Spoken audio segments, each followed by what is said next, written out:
Ladies and gentlemen, welcome to the 33rd episode of Speaking of Stadia. I can't believe it.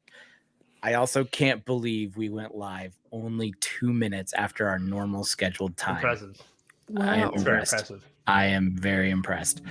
If you didn't know, I am, of course, your host, Aaron Cini, and as with me always is the bearded beauty himself, my favorite John Krasinski on the internet, Too Tall Porter Jacob.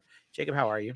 Doing good. Got a new cat. So I know. Oh yeah, tell me about this cat. Yeah, she's. We rescued her from a pound, and she's like the sweetest cat. She's great with my daughter. Although she just scratched her today apparently, but she's been really good with my daughter. Like surprisingly, like patient with my daughter, and actually so it's part of why we got her. She's just spoke to us. We named her Cora. So nice. Yeah. So she's been great. She's a cute little tabby with it. She got a little mustache, but then she has like brown on one upper lip and a brown on the upper lip. So it's like kind of like a checkerboard almost. It's really so cute.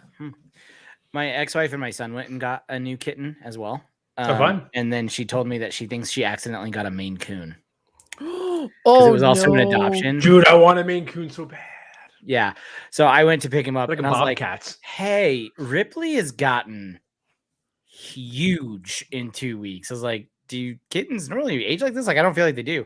She's like, no, me and my mom were talking about it. I think it might be at least part Maine Coon. And she already has grown in those like little tufts on her ears. No. And she is big. Dude, Maine Coons are beautiful cats though. Oh yeah, they're awesome. Yeah. But So the fact gorgeous. that you can hold them with like your arms out is Yeah. just wild. You can teach them how to fetch. Like you She already teach. did. Yeah. It's Then 10 weeks. you are. See, my parents' tabby, he used to fetch and then he just stopped randomly after like a year. He's like, I'm done. I'm beyond screw this. you. I used to a little foil ball, like for Hershey Kiss wrappers. He used to just toss me. He'd come bring it back to you and like get mad at you if you didn't throw him again.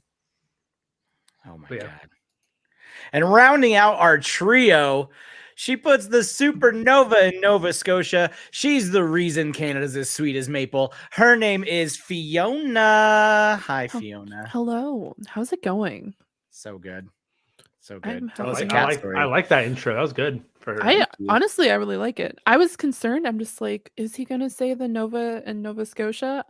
So yeah, it's one of my cats. I guess his name is Luke. He's obsessed with wrestling. So he will literally lay in our living room floor and he will look up at you and he wants to fight you. Like that's all he wants to do. He just like wants to like he will get upset. Like he'll accept pets, but he's just like, I want you to tackle me and just like roughhouse with me. Like usually with other cats, right?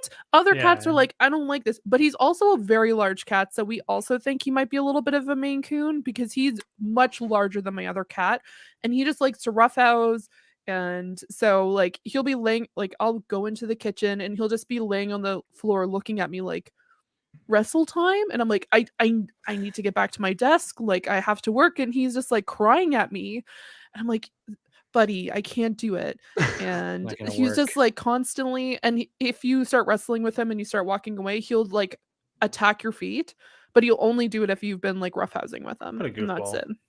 See, this is a cat that actually likes having your belly rubbed. She's one of those. Same. He likes it as well. Yeah. He's also very social. Like if people come over, he has to sit at the table with everybody while we play board games. So we'll have the board game out and he'll sit at one of the chairs and watch. You set up a box for him.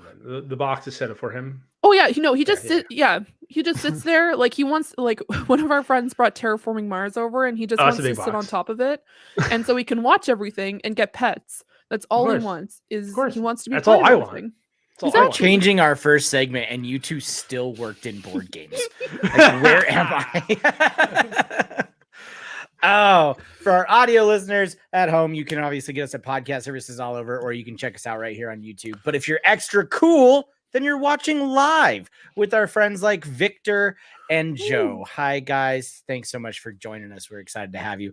Also, for audio listeners, that's why we randomly will just start responding to people throughout the podcast. Because we have So if you're not confused by why we're talking to random people not on this podcast. Yeah. Oh, man. Well, let's start off with my favorite segment that we always kick off every show with a slight twist. What you waving? Let's jump into our wavetail impressions. Also, wavetail's one word. Don't worry about it. Small typo. New game. Stadia exclusive. Pro. Yep. Shadow Free Drop with on Pro. This gorgeous little indie. Announced by Mark Hamill at their conference. Yeah. Luke Skywalker was like, go play this video game. Yeah. And the three of us have absolutely been playing it. I am sad to say I've actually not played it on my TV. I've only played it on my PC and with my Kishi, because this actually fits the Pixel 6 Pro. Oh, it does. I was curious how it did with the bumps. I'm worried if it will fit the regular one because of the bump being it's shorter distance, I think. So let's get all up in the grill. Sorry, audio listeners. Slight derail, but this little piece, as soon as it focuses, is actually soft and a little giving, so it just kind of goes right over the camera bump. Right over it. Okay. Yeah, okay. And I had to I didn't force it, but I just kind of made sure it doesn't slide right in like every other phone. You definitely have to kind of pop it over, but okay.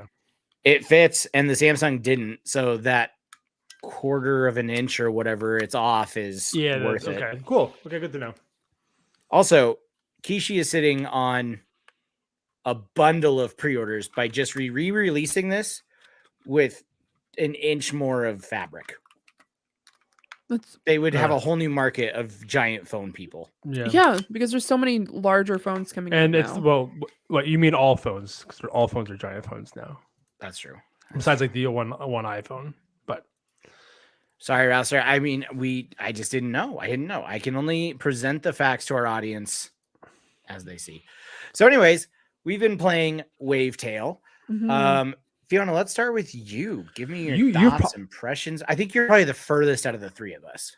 If you played last night a lot, then you're definitely beyond me. Otherwise, I'm 3 to 4 hours in. Okay. Yeah, so I didn't play yesterday. I actually plan on playing after the podcast. Oh, okay. So then I'm probably further than you.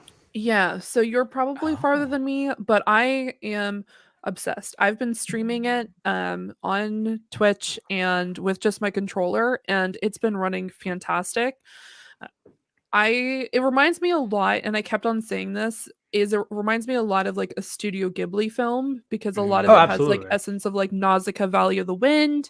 You have essences of Ponyo, if you've watched Ponyo before, and then the dark essence also obviously reminds me of Spirited Away, because Two-Face and the black goo that he constantly is throwing up, that scene will constantly just haunt my memory in my dreams. That scene's so gross. They get pretty dark, those movies. So. Yeah, they get very dark, but I think this also has the same vibe to it, which makes me really excited to continue on. And I don't know, oh my goodness.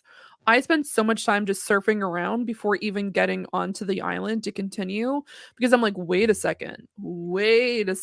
Just the way that you get to glide through the water, and then you get to see the fish swimming around you, and then having the ability to double jump. Little things get me very excited like that, and that in particular was just something that it just seemed really special in comparison to a lot of the games that I've been playing. And when talking about traversal, I just want to mention a lot of people are sick of the paraglider thing, because it's in a lot of games, but yes, even the animation of how they did that I thought was super unique. The twirl. And how she sits cross-legged in the air, the traversal in this game is unparalleled. Oh, absolutely. Reminds me of Aang from totally, with the spinning. Exactly. So there's so many different elements in media that just made me really, really excited to continue on. And just the essence of the story. Yes, it is streamlined, but it feels like you can do other things while you're completing certain tasks, like going from A to B. You can go the regular way by jumping on the back of the boat, or you can go surf around the water, or you can do a bunch of cool tricks by going up and down these like different slides and different those are so much fun. grappling That's hooks. just so much fun. Oh my God, The grappling is like, I'm at first like, oh, this is way too forgiving. But I'm like, no, I'll get why they have it in there, because it's just so much fun. Just snapping to things, going around things, jumping, diving down to jump back up, and all this. Yeah, so much fun. It's so well done. I am very, very excited to hop back in again. I don't like there's other games that I'm been really enjoying recently, but this in particular has been really just standing out to me because of just the art style itself, the faces. Oh, the faces are super gorgeous. adorable. And the eyes, I love how they animated the eyes to move a little bit. They have that kind of glossy look through the animation. It's like my favorite thing is like even it's very in the very beginning of the game with the your grandmother, when she's getting all sad, like just like the almost like egg like eyes, is like gooey thing, and then her teeth, when she gets angry, her teeth becomes like all these like triangles, and like it's just so clever in how they convey, and it's all voice acted too, so it's not even like it's really necessarily needed, but it's just a nice extra touch, and the animation is so cool. Yeah, like I absolutely want to see a movie animated in this style. Like yes. I will gladly. Yeah, like it's like a Tim Burton almost esque in terms of like that, like kind of like it's almost stop motiony in the animation style. But I would agree. Yeah, it has like almost a Coraline vibe with some of the character designs and like how some people look. Jake, let's send it over to you. What are you thinking so far? Oh, I'm loving it. I'm probably like 3.5 to 4 hours in. I played a bunch this weekend and a little bit. I've been playing on between my phone and TV and everything like that. Yeah, I guess we maybe should. I'm gonna do still have the banner we can throw up. Yeah, but yeah, it's keep going. Yeah, so no, I've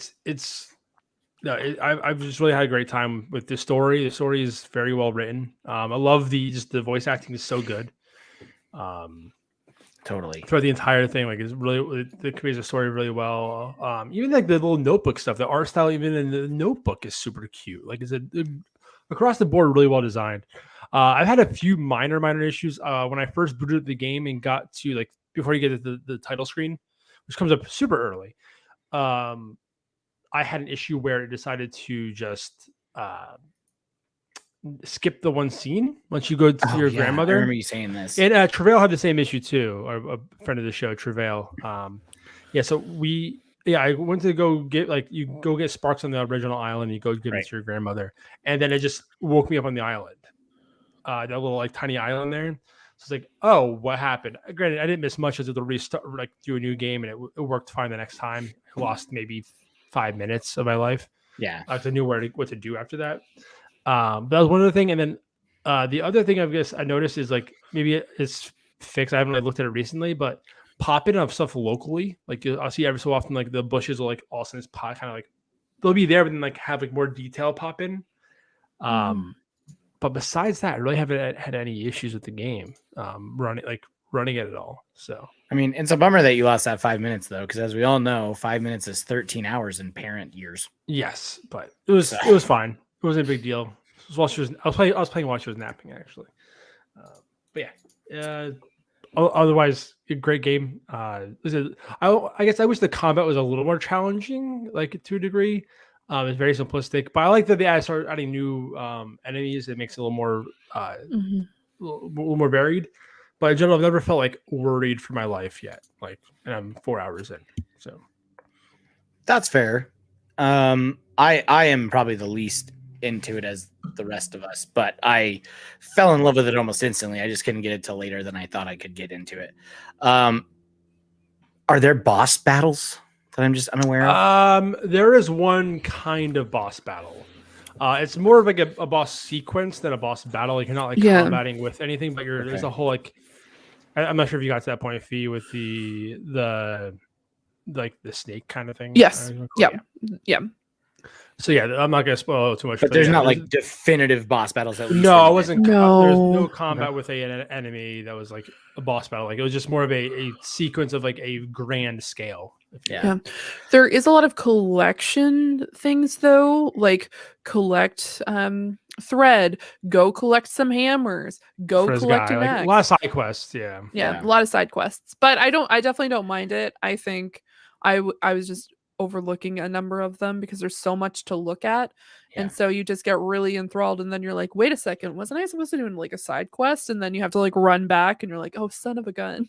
So you have to like try to get all that so you can continue on. I definitely noticed the combat was too simple as well. Like, not too simple. That was bad phrasing. Just fairly simple. It's really easy to get into, and you just kind of move on. There's not like a lot of mechanics to figure out. But I'll say I actually really appreciate that just because of the rest of the vibe of the game. Like, this game is peaceful to play. It is glorious to just go surf for a while and be skating on the water and jumping and doing the gliding and doing the tricks and going down the slides. So it's almost like I think it would almost pull me out of what this game is if I ran into these super hard combat areas and I was just getting my ass kicked all of a sudden. So I do appreciate that. I have a question for both of you guys. I'm loving the game. I'm not far enough in to say this, and maybe you guys want to beat it before you could really claim this. Does it have a shot at game of the year at the end of the year for you guys? I think it's still Young Souls for me. I'm really, really enjoying that game. I think in terms of the story is way less interesting than Wavetale, and like the actual like traversals way that's not really traversal, but the actual gameplay like minute to minute, I think is more balanced in terms of like it's a combat heavy game. So, but the combat is really, really rewarding and really challenging at the same time. Where this doesn't have that, again, very different games. So comparing apples and oranges a bit, but I think that I've enjoyed that experience more. But this is definitely grabbed me in a way I didn't think it was going to. Yeah. I think for me, I don't know if it would be my game of the year because right now my game of the year would probably be Loop Hero. But because I played a lot of hours into it and I'm probably going to hop back into it just in a few weeks here. But I think it's definitely in my top 5. Yeah. Because just the way that it's just really grasped me, even just by playing just a few hours.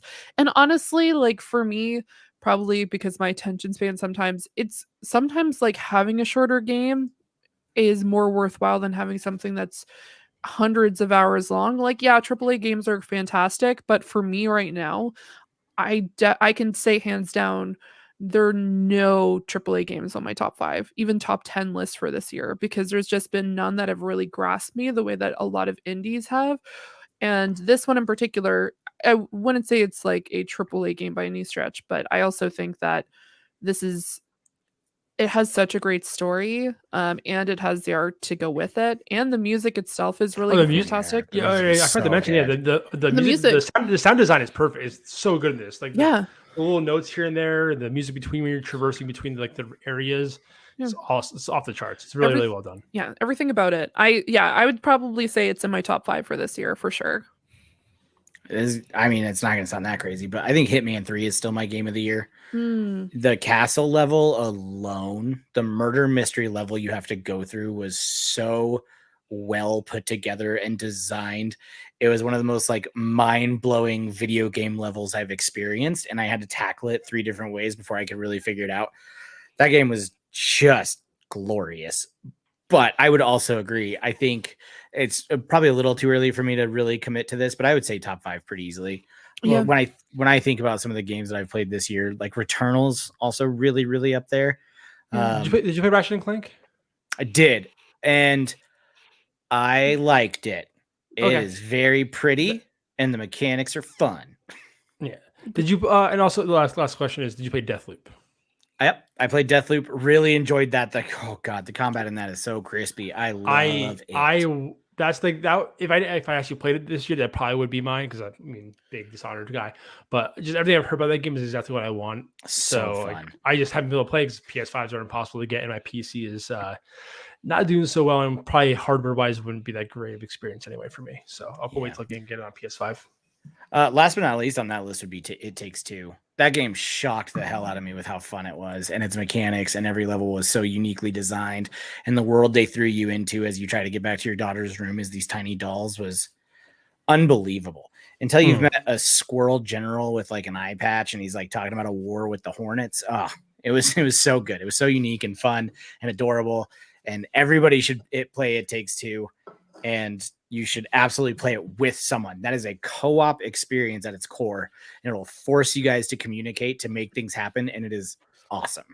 Who's Cool. played that game individually? That would be such a weird game to play by yourself. I think you can. I think all of his games Can you are not? forced to I be. I'm don't pretty sure know. all of his games are forced co-op. Oh, Like, okay. that's his. 'Cause I was- That's that guy's. I forget his name right now. His shtick. The- All of his games have The been FU co-op. Oscar guy. Yeah. I honestly can't remember his name right now, but But yes. So No Way Out. I actually never played that one. Is that one also forced co-op because you have to be one of the brothers? I think you have to. And Okay. they only way they gave you a code for the game to give to someone else so you could play it Yeah. like with someone. So because you had to like Huh. like you could play over internet too. So. Which I think you can. Can you in that? I think you can do that in. It takes two, but Yeah. I don't know. I think so. But yeah, This is he should absolutely force it to be co-op if that's not the case for some odd reason. I'm like 99% sure it's forced co-op. Like you have to be. It's co-op only. It's 2-player and 2-player only. I love it because it takes 2 to play our video game. Sweet. Well, yeah, I think it's unanimous around the table. Go play Wavetail, especially if you're a pro. You have literally no reason. And it's painful that like no one else seems to be talking about it. I keep like I'm gonna start adding people on Twitter like just to go. Hopefully they talk about it. I already did one, which is the Besties podcast, which is like Griffin McElroy and a bunch of guys from Polygon, ex-Polygon guys, and they do a whole there are whole things about like trying to find. They do like this Resties thing. They try to find like little hidden gems that like people like talk about. So like, and one of the guys actually has played on Stadia. So I'm like, okay, let me like just push this on them and see if they actually take the bait. Because he actually the one I think it was Chris Plant. He ended up having to play or not having to, but played Resident Evil Village on Stadia because he was traveling and he didn't want to bring a big like full like a PlayStation or a rig. So you got it on Stadia so you could play on his like cheap laptop. Great game, by the way, but absolutely shocked that is a Game of the Year contender for the Game Awards. Really? Yeah, I think there's a lot of games. A lot of people really like that game in terms of the tall lady. Yeah, I know. Well, no, Everybody even liked beyond that her. They aspect. like the whatchamacallit, the I don't think Madhouse level. A lot of people like that one. I know from what. I mean, they love that game. The Besties podcast, they loved that entire game. Fiona has opinions. I'm pretty sure the only reason why Resident Evil 8 is on there because of Lady D. And I have no gripes. Lady D is a fantastic character. Like, rep it for the tall women. Like, hell yeah, go girl. But like, really? I don't think there's like, I don't know. Like, I've heard mixed reviews about Resident Evil 8. Some are great, some are like meh. It's not my favorite Resident Evil 8. I personally haven't played it, but I'm pretty sure it's because they received so much hype because of Lady D. Like, it was insane. And people are still going nuts about her. And that's great. I think that's fantastic. Very popular Halloween costume, her, the vampire lady. Oh, yep. 100%. Or one of her daughters. Like, the daughter, the one, the blood. Oh, yeah, yeah. So, like, there was a lot of people who dressed up like her. And I think that's really great. And I think that kind of represents, because quite honest, I don't know. The Game of the Year list was a little bit meh for me, for sure. I'd agree. No, I totally agree. I was like, oh, okay. I was more excited for Best Indie of the Year, and I'm not just saying that, but like I've played 2 of the games on the best indie list, but and best RPG on there, which clearly these judges played on Stadia, Cyberpunk, let's go. People are mad. I'm like, my experience was great when it launched. Yeah, because it was on worked well. And, Stadia not a Stadia game, but another great game is also came this year, Kenna from really good. Kagura posted in the chat. Did you guys play that or no? I did. No. It's not on my Game of the Year list, so I will respectfully disagree with our commenter. I thought it was really fun. I did feel like the story didn't quite do enough for me, and I thought the combat was a little too repetitive. I fell into the flow really, really quickly, so that's probably what holds it back for me. But it's a gorgeous game, and those little the rot is adorable. Like, I would throw minions on a fire to keep the rot warm. Like, they're just the cutest little minion army you could have. Yeah. No. I'm just thinking the more I think about it, I think Resident Evil 8 probably makes the most sense out of that list now because of how many people have been talking about it consistently throughout the year.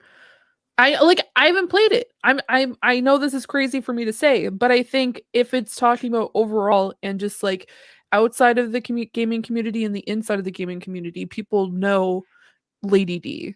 Like people are just like, that's that tall lady that I saw on the boxes or Yeah, because but it if we're going ran based off crazy on hype, TikTok. then like Endgame would have Well- won Best Picture at the Oscars. I mean, but Oscars this are is different than the for game our awards. niche like I said, audience, right? Like I said, the Besties podcast, they all loved 8 and actually put it as their current favorite Resident Evil game, above 4.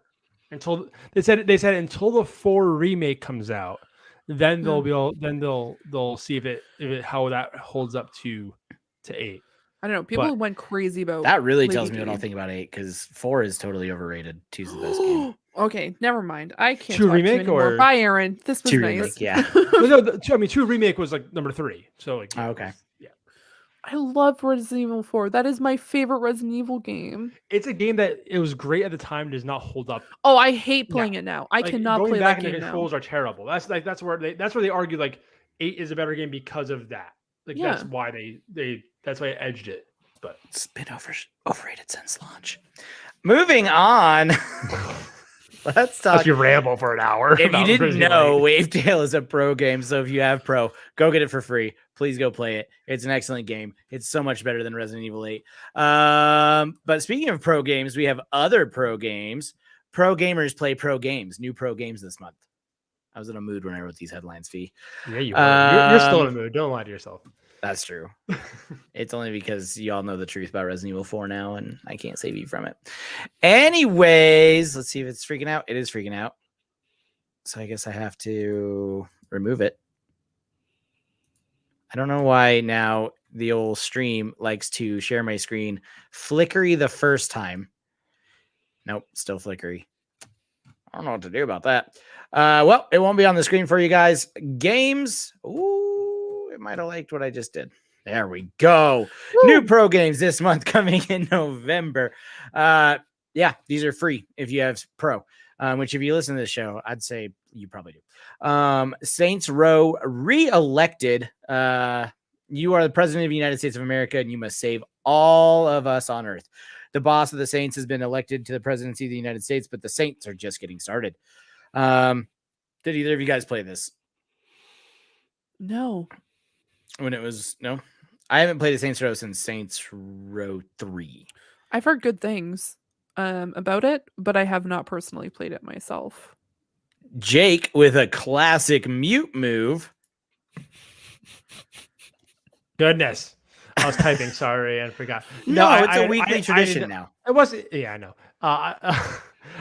It wasn't much to say. I mean, I haven't played it. And I actually wanted to add that this was actually added like to Pro and to Stadia at the same time. So this is a first on Stadia and one of those games that like, comes to Stadia and is Pro right away. Oh yeah, nice. The next one is right up Fee's alley. 100 Days Winemaking Simulator.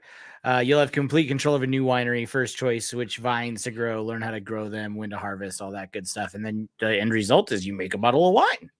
Yeah. No taste testing, so that's a bummer. Like I want to do this with my phone from Stadia, and like wine just appears from the cloud. Yeah. I Are you excited? I'm very excited. Now, when this first came out and when we talked about this in the spring, I said I wanted to get this game. I ended up buying this game on Epic, did not end up playing it because I got too obsessed with Loop Hero, and now it's free on Stadia. So now I own it in 2 places. I need to Boom. play it now, and I'm very it just looks so pretty. The colors Yeah. look really enticing, and so it also reminds me of a lot of work replacement board games, so I'm very excited to play that. I'm just going to say that right now. I'm getting a buzzer, and I'm gonna hold it right here all episode going forward. And every time a board game comes up, bah, it's happening. It's happening. It's happening apparently. Man, Jake's really ignoring this board game news. I'm shocked. Next up, Sorry, I was looking something up. Next up is Dirt 5. Let loose in Dirt 5, the boldest off-road racing experience ever with a star-studded career, 4-player split screen, innovative online modes. I was excited to try this. Livery editor? What does that mean? And more. Blaze a trail on global tracks covering gravel, ice, snow, and sand with cars ranging from rally icons to trucks to GT heroes. As somebody who has been playing a good chunk of Forza lately, I am worried I'll just judge it super hard. Freaking traitor. You and the Halo traitor. Wow. What am I supposed to do with all this Game Pass? As I say that, I'm actually talking about getting Game Passes to play Back 4 Blood with my friends. And then canceling it for after a month. Yeah. Also, Aaron, livery is the car skins. Oh. So you get to thank change you for that quick fact check. That was great. That was spot on. Because you know why? GTA 5, my friends. GTA 5. Oh my goodness. She brings it back. Just when we thought we got away from it, guys. Just move. Oh, excellent. Fun fact about GTA 5, actually, also better than Resident Evil 4. Moving on, Kimono Heroes is the last on this list. When the moon god turns the inhabitants of the forest to stone, 4 animal ninja masters, that's a sentence, must fight their way to Mount Fuji and break his spell. Use swift moves and arsenal tools, and each master's unique ability to save your home. Looks adorable. Definitely going to play as these ninja animals. Either of you guys playing this one? Check 1, 2. Probably not. My gaming time is so limited at this point. I do actually want to try Dirt 5. Just because I like racing games. I've heard great things about the Dirt series in general. And I do want to try the winemaking simulator too, just because I think looks like a chill, just like late night, like you just want to unwind kind of game. Could always use more of those. Yeah. No, Kimono Heroes looks really cute. During Christmas, I actually have like 6 days off, so I'm gonna try to play some like extra games and stuff like that. So this might come up as one of my why not try games. But yeah, I think I would probably want to try Dirt 5 just because I have been enjoying more driving games as of late. I have not downloaded Forza, just as a heads up, but it's definitely on my radar.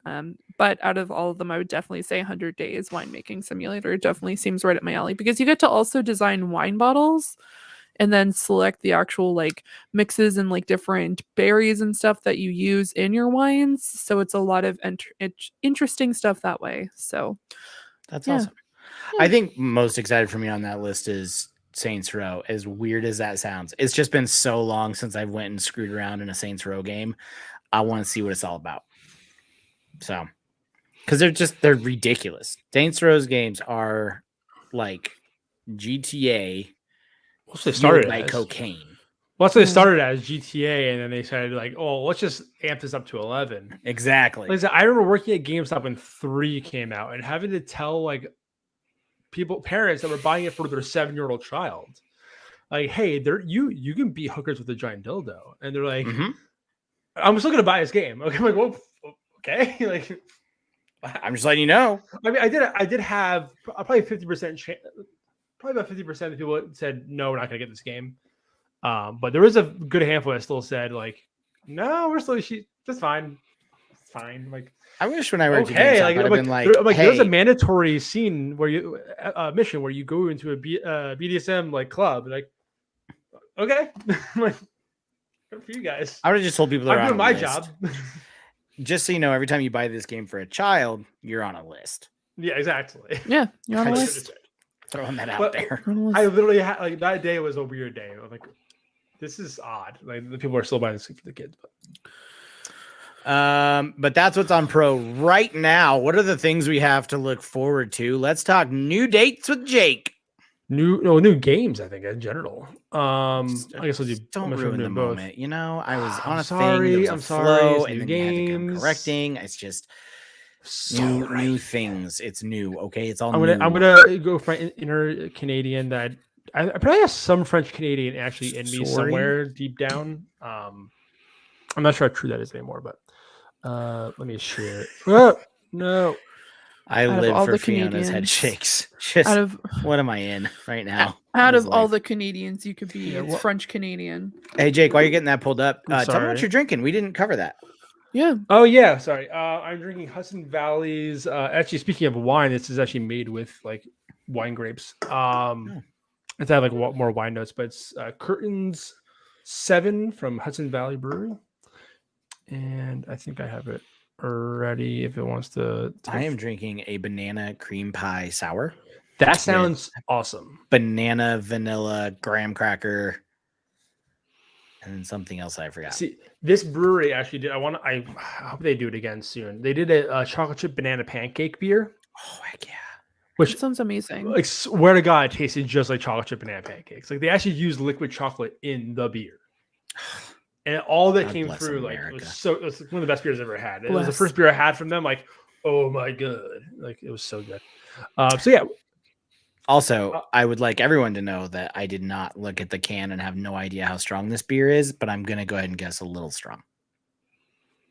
yeah, mine's like Pull it up. 8%. I think mine's like 8%. But anywho, we have Just Dance 2020 moving its way to Google Stadia. So all those people looking for more Just Dance, the newest version of it, nothing crazy to it, just more songs. And it's kind of crazy to the point because I know they have like this whole like subscription service where you can get like all the songs. So at this point, why is it even a new game? But they'll keep doing it until people stop paying them. But yeah, How does Just Dance work on a non? it's all your phone now. Anything. It's all your phone now. Your phone is a controller. So you have to dance in front of the phone? No. Your phone is No. like the Wiimote. The motion sensor. So you go like this, and it like senses where you're going. Yeah. So you're So just it's doing one all side, and you using- got to like juggle your phone It was over to like, the it's left like side and catch Jackbox. it. It's like Jackbox now. Like, Yeah. which I mean, speaking of Jackbox, I mean, That was a great segue. they You've didn't learned have from it the open. best. Damn it. But Jackbox 8 was added to Stadia. It got rated, and the next, like I think that same day, the next day, it dropped on. I'm not even gonna pull the article up. Screw it. Like Jackbox 8 available on Stadia, which comes with Drawful Animate, Wheel of Enormous Proportions, Weapons Drawn, Pole Mine, and Job, which I watched some people play this game. Actually, I was watching someone stream this. During for Extra Life, they were streaming this, of course. But the game looked interesting. It definitely didn't look like it was as the two games I watched didn't look as like fun to me as I can stop sharing this. As the 3 is my favorite Jackbox game. I'm sure if you guys have all played Jackbox. That was like the first one I was like, oh wow, this is really cool. That's when they had a Fibbage, TKO, Trivia Murder Party. Okay, yeah, that is the best one. I couldn't quite remember if that was 3 or 4. That is hands down the best. Yeah, no, it's 3. 3 has, and I'm blanking on probably my favorite game was the Quiplash 2. Yeah. So that was the best pack. There's been a few that have had good, like I know the newer version of TKO is really good. I think it's like 6 or 7. Which, like, we play so much TKO and friends come over. Oh. 3 different people in my friends group ordered the shirts that came. That was awesome. Yeah. TKO is that game where it's like the thing about a lot of the Jackbox games is they, except for like Quiplash, a lot of them take a little bit to like get the hook of it, and that one takes like a lot of time commitment to get the hook. I remember playing with people like so bored, like they're just drawing. I don't get it. I don't know what I'm doing, and then they start mashing things. They're like, oh no, this is fun, but it's like 10 minutes to get to that fun. So it's just like one of those games. But TKO is great. I love TKO. It's probably that's probably my second favorite behind Quiplash. Yeah. And Trivia Murder Party, yeah. The one where you had to make up an invention and then pitch it, I really like that too. I forget which one that is. But I like improv-y. That's from one of the other packs. That's not from 3. I think that's 4 or 5. 4. That was because I played Jackbox 8 and Pole Mine was actually hilarious because you have to play in teams. It's not individual, like it's split into 2 sections. And that one can be incredibly chaotic because we were screaming at each other. Like everyone was yelling at each other because only one person can vote. So you have 4 people in your team and you have 8 different options. And that person could just be like, nah, I'm not listening to any of you. I'm going to pick door 4. And everyone's screaming like, why did you pick door 4? And so it's absolute chaos. And then there's obviously Job, which was probably the biggest like crowd pleaser when we were playing it. Okay. And then we played the Wheel of Enormous Proportions, which I that one saw seems a little cheap. I watched Weapons Drawn, and that looked like it was way too complicated for what it was. Yeah, that one you have to like. It's better in person. It takes commitment to like you have to draw a letter into your like drawing, and if someone just doesn't do it, then it's like if people didn't like understand, the people that were I was watching didn't understand the rules, so they drew the wrong thing. It's like it kind of ruined it. But that's fine. It's a little bit of a bummer, but either way, it being on Stadia is actually super cool. No, absolutely. Yeah, it's super huge for Stadia, actually. Yeah. Like it's actually a really big news for Stadia. Because that's like so many people have like I played Jackbox with people and they'd be like, "Oh, how can I play this?" Like well, you kind of need like a PC or a console to kind of play it. Like you can't just like play it. It's like you can't just put it on your TV. Like you need a console or I think a Fire Stick. I think had it actually. I want to say, but getting it to be able to play on your Chromecast wherever is like that's huge. That's absolutely huge. Or smart TVs is that keeps exactly out. Yeah. Exactly. So like just in general, like any Android TV or it's also huge for Jackbox. Honestly, like that's a good move on their behalf. Where people without a console who played this at a friend's house who did have a console, and then you can be like, oh, you can just get this on Stadia. Yeah. Like, and they just have access without buying into new hardware is amazing. That is a huge buy-in. Very, very big. You ever make a mistake and it just falls into line perfectly? So I accidentally missed making a banner, but the next segment is new dates, so I can just reuse the old one. It's perfect. Fee, tell us about 2 games that finally got dates and are heading this way. Absolutely. Would you like me to share my screen, or did you? Real quick, you skipped the most important game of all the games, which was PJ Masks. Come on, guys. Technically, that was your segment, so this is on you. I didn't get to it yet. You didn't. I was getting there, and you skipped over me. I literally have it up and ready to go. Like so I have also it ready PJ to go. Masks. Also PJ Masks. Huge So if you have a kid, and you love PJ Masks, my nephew really loves PJ Masks. He was actually one of the characters for Halloween. There you go. Your kid will be happy. That's PJ Masks. Moving back to Fiona. Fiona, you want me to share my screen for you? That would be great. I'm just very confused what PJ Masks is. But anyway, PJ Masks is a kid's show where a bunch of people wear these masks that make them like superheroes. But they're always in their PJs. Like Catman and so they're in onesies. Mm-hmm. Yeah, essentially onesies that make them superheroes. My nephew was the cat boy. That's absolutely adorable. Do you know what's not adorable though? Getting infected by a really terrible thing. T-virus. Yeah. This isn't T-viruses. This isn't T-viruses. This isn't the T-virus. This is in Rainbow Six Extraction. Finally got an update, or at least release date. Ubisoft has put out an announcement today updating the community that the status of Rainbow Six Extraction. The information comes from a tweet put out by handle at R6 Extraction. So Extraction releases January 20th. Friends play free, new lower price, free post-launch bonus siege content, which is very exciting. So it's posting everywhere that it is going to be coming out on January 20th. You can pre-order it. The new lower price, the standard edition is $39.99 USD, and the deluxe edition retails for $49.99. They dropped the price before the game even released, guys. They dropped the price before the game even released. Which is wild. That is concerning. Maybe because they had to change the name as well. Maybe they had to change the name because of COVID, but correct. That's not their fault. I mean, that it's not their fault, but maybe they had to like pay extra fees for changing their game midway through the actual. I'm just joking. Anyway, so Buddy Pass, friends play free, invite 2 friends from any platform for up to 14 days of free gameplay.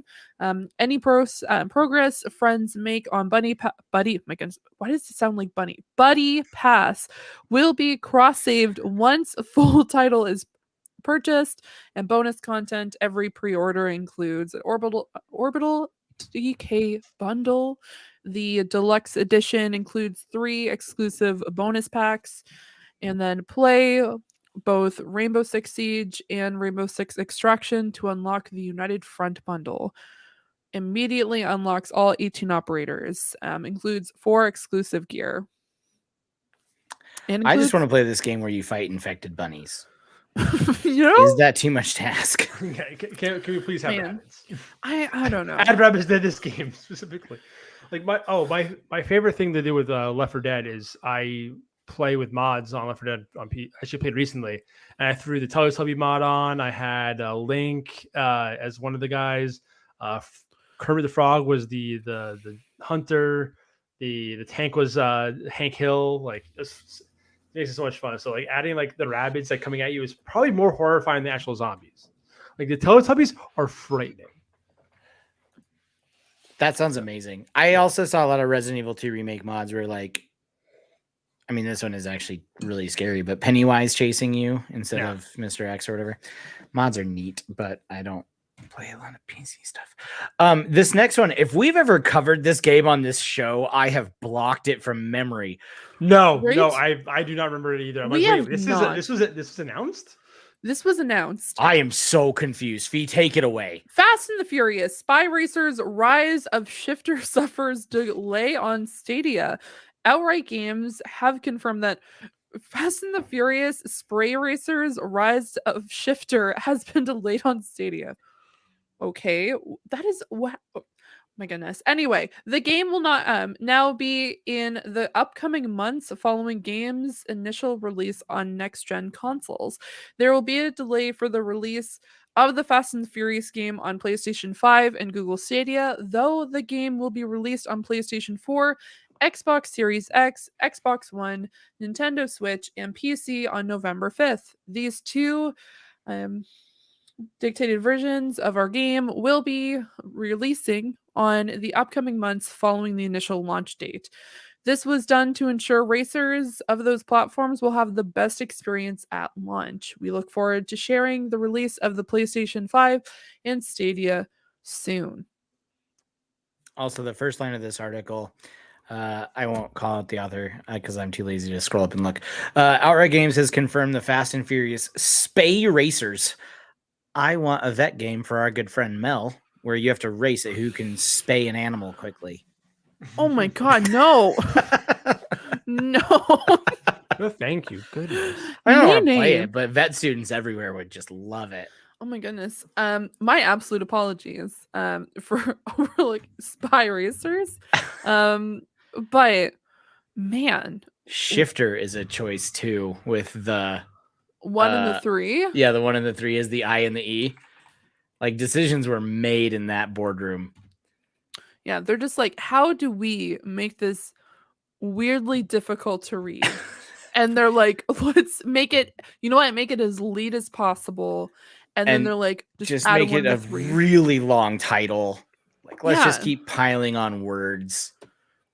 They're just like, here's a board and just throw a dart at it. And we're just going to add all these words. So here's a lot of keywords. We have spy, we have racer, shifter, rise. May as well add all those words together and make this. Like, it is an incredibly long title, but interesting that it's coming to. I'm excited for another game to come to Stadia. This is just a very long title. And also, they haven't even announced it. We didn't even know it was coming to Stadia. Now they're just like, so we're coming to Stadia, but we're delaying it. Or if we did, we just were so far past what we are interested in. The fact that there's a Fast and the Furious kids show still blows my mind. Wait, that's what this game is based off of. Is it just about Netflix family? Show Fast and the Furious Spy Racers. No, it's about a group of kids who are spy racers for some reason. Well, that makes more sense. This game makes even more sense then. Nephew. I don't know. Nephew. They're all family. No, they're all family, dude. They're all family. It doesn't matter. They're all family. Nephew. Yeah. Family. It may not be Dom's nephew, but it's definitely Dom's family. Oh my god. I don't know if you guys saw this, but The Rock is rumored to come back for the final Fast and the Furious. But who cares about that rumor? Let's talk about the rumor roundup for Stadia. I had to pull a transition in there just for Fee. First up is Assassin's Creed Liberation HD has been rated for Stadia. This, of course, comes from our friends over at Stadia Source. Another Assassin's Creed title looks to be on its way to Stadia. Sorry. Assassin's Creed Liberation HD has been rated for Stadia by the ESRB. Liberation was initially an expansion for Assassin's Creed 3, which we already know will be coming to Stadia at some point in the future. However, in 2014, the Liberation received its own standalone release, Assassin's Creed Liberation HD. The HD re-release brought a deeper story, improved gameplay, and HD graphics. Once again, this is totally speculation so far. It's just been rated by the ESRB. We've seen these things happen quite a bit. So will it? I don't know. I mean, with every other Assassin's Creed game slowly coming to Stadia, I'm not surprised. It's inevitable. I've also dabbled in every single Assassin's Creed but this one, so I would actually like to play it. The Vita lives. Just want to say that out there real quick. Vita means life. Traitor.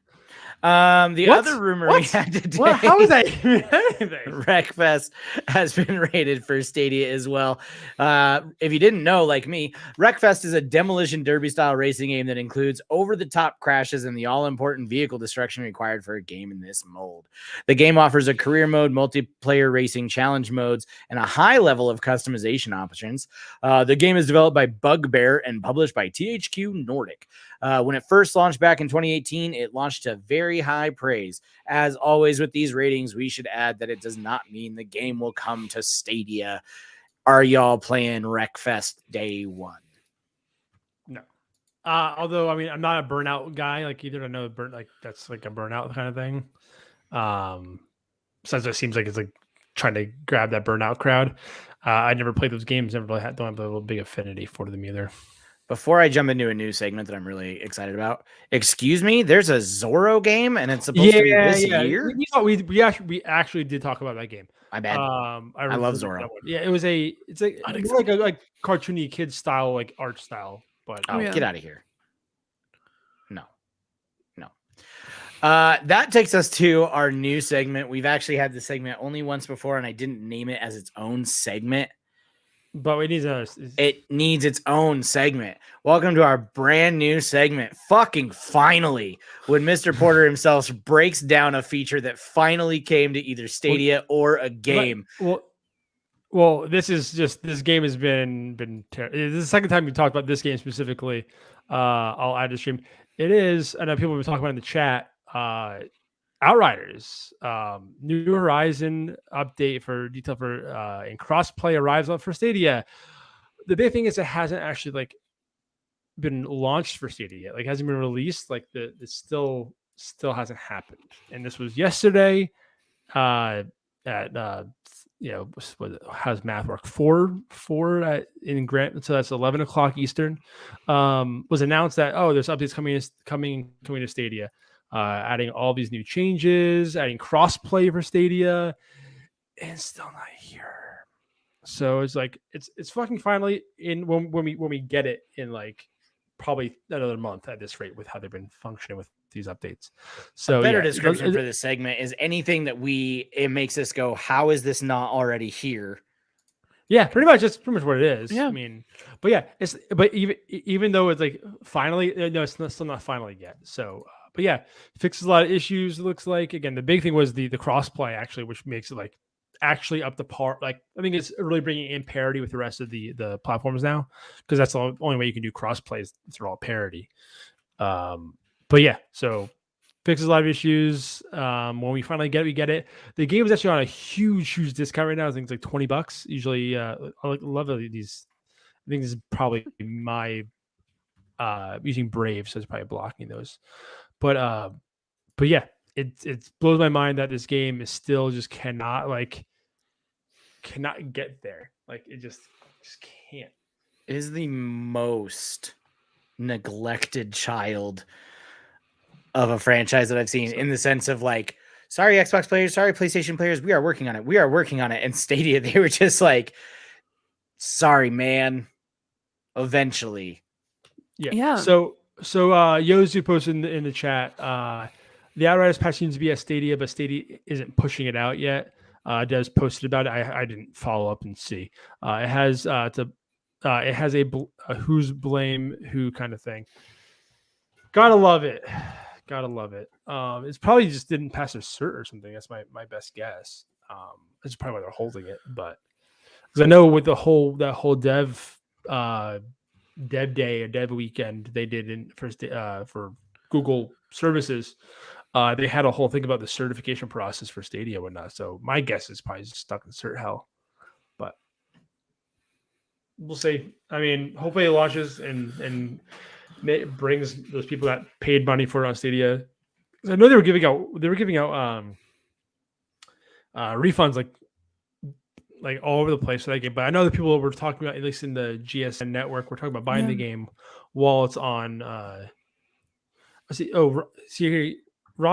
Slusher said he wants his $60 back. People were, I mean, around the time that the game came out, if they were beyond the 2-hour limit of 14, they were getting refunds because it was a demo version. Yeah. Patches need to be certified. I honestly don't know offhand. This is my guess. I mean, for a live game like that where things are constantly changing, I would assume they probably need to do a quick cert, but it's clearly being held up by someone. So yeah, but especially when it's adding network features, I can see that possibly need to be certified. But oh man. But yeah, well, I'm excited for it, I guess. I don't know. My time with this game is totally played that game for a hot minute and then bounced. Like that was the most epitome of a moment in time of 2021 where that game blazed into my life. I played it obsessively for 4 days and then it was just gone. So I don't know. It's such an anomaly in gaming history in my brain because I think they just dropped it at the exact time they should have, and they put it on Game Pass, so a shit ton of people tried it. That's Outriders. Oh yeah, absolutely. That's exactly why. So, but speaking of fucking finally, let's go through some fucking new features. I will just roll through these actually really, really quick because we want to get to our year 2 conversation. They rolled out an explore feature. This allows you to see other people who have Stadia based off their privacy settings. Of course, make sure that's important. If you have open privacy settings, you can see people who play like games, like similar games that you play. And you can find them. Speaking of privacy settings, you can also join friends' games Go on. Tell me more. No, I was just saying. I'll say one thing about the privacy settings is when they do change anything with your privacy settings, they do flag that. Like when I jump into on my PC, like here's this orange thing. Like here's your privacy settings. Update them here. Like these have changed. Go update them. So they are really good about actually. Oh, and I wasn't trying to throw making that apparent. I was just generally saying these are all based off your settings. I'm surprised. I'm surprised that they actually do that. Like, I can't imagine PlayStation actually like saying, "Oh, like your privacy, like these will affect your privacy settings. You should probably go update these." That's true. Like that's really like first I've ever seen that in a like Steam or like where they change like a big thing like that. Like, hey, like here's this change. You should update your settings. So that's pretty cool. And yeah, I agree. PlayStation, like the DualSense, it defaults to mic on. Exactly. Stuff like that. Like so and they don't tell you that. You just have to figure it out. Which my favorite gaming story of a multiplayer game ever. I don't even remember what it was. I just remember it was Split Game. Jumped into a match and somebody on my squad as it's trying to load is like, and that's why I don't jump on trampolines anymore. And then another person on my squad was like, I would like to know why you don't jump on trampolines anymore. And then the other person was like, God damn DualSense. And then they muted themselves. So they were clearly having what I would consider a private conversation. And somebody made it more awkward and it's great. But again, speaking of privacy, you can also join friends' games without being invited. So if your privacy settings are set to open, I guess, you can jump into each other's games. Yeah. You want to play some Outriders? Jump in with Jake. He's never going to turn on his privacy settings. He hates privacy. So yeah. And then last but not least, all my blinds are open. It's all my blinds are open all the time. Who even has blinds? They also introduced 4K YouTube streaming, so which is huge, like direct a higher resolution. Yeah, like direct to YouTube streaming. Right. From which is huge. No pass through. I forget because I haven't streamed from Stadia in a while. We don't have camera support, right? You'd still have to go through like OBS. No, to do that? yeah, you still need to go through OBS to do that. So you can't do, there's no way of like a Hangouts call, which would be a really cool feature. Which I guess we could probably talk about in the when we get to that's the thing I would like to see in the next year is expanding that feature is I think a big thing that obviously they're still working on it, which is good to see that they are progressing and making it better. So I do hope like in the next year we actually do get some sort of like you can Hangouts call someone work with Stadia where you can use a camera. Jump on it with this whole Streamlabs nonsense. Yeah, take advantage. I agree. Nice. Next we have breaking down the APK with Porter. Are we still doing this? Okay, I wasn't sure we were gonna do. I'm not gonna bring up the article. I'm just gonna. It's That's not fine. like a huge APK breakdown anyway. So I'm really excited about it. But yeah, no, it's really just 3.41 hints at Dolby surround sound coming to Chromecast, which is I think one of the bigger features because I know with Pro you get 5.1 surround sound, which is really like a big thing. So I guess I didn't realize that it wasn't available with the Chromecast. I don't know how else you would be getting 5.1 unless you have a 5.1 set to your computer, which I'm sure 4 people have that set up. So since launch, Elon Musk. Offered. Yeah, so like it says it here. So since launch, Stadia has 2 tiers of the gamers base and the Pro. Pro bumps to 4K with 5.1 surround sound, where it's supported by both home theater setups and the game itself, of course. I guess one limitation of Stadia's current surround sound support was that it was only capable of outputting to linear pulse code modulation. One of the many audio formats that both 5.1 and 5.7 surround sound. From a quality perspective, it's actually the best option available, but as it is lossless and does not even compress, unlike Dolby's formats. So it's just a little bit different format issue. I guess it was the difference. So, that's pretty much it from the APK breakdown. You know what I learned from all of that is lossless. Fiona's a huge Elon Musk fan. I was like, Elon Musk is one of them. She goes, "Woo!" I'm not at all. That's the funny thing. 5.1 surround sound to the moon. Yep, that's what he's doing. That's what he's doing. To the moon. Just right at the sound of the name. Woo! Man, I wish I sold all my Doge when he tweeted about it the first time. I saw some Doge, but yeah. Anywho, let's go about. See me after the show on Doge. Good Lord. Sorry. Anyways, the big topic of the show, Stadia year 2. Guys, gals, ladies and gentlemen, that was redundant. Let's talk about the second year of Stadia, which also marks 1.5 years of the launch of this show. If you can believe we've been doing this 18 months, Mr. Porter. It's crazy. And Fiona, how long have you been with us now?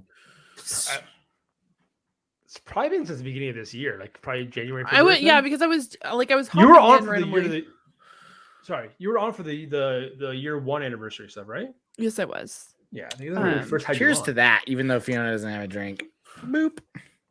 Boop. I mean, it's not an alcoholic drink, but it is a drink. It's not bubbly either. Wow, it's not bubbly tonight. What is it? Oh, it's McDonald's. No, it's a Coke Zero. I almost like soda's bubbly. I forgot she normally drinks the brand. Actual bubbly. Yeah. The brain just needs to catch up sometimes. You know what I'm talking about? It's okay. No worries. I was planning on actually putting Crown in this, but I decided not to.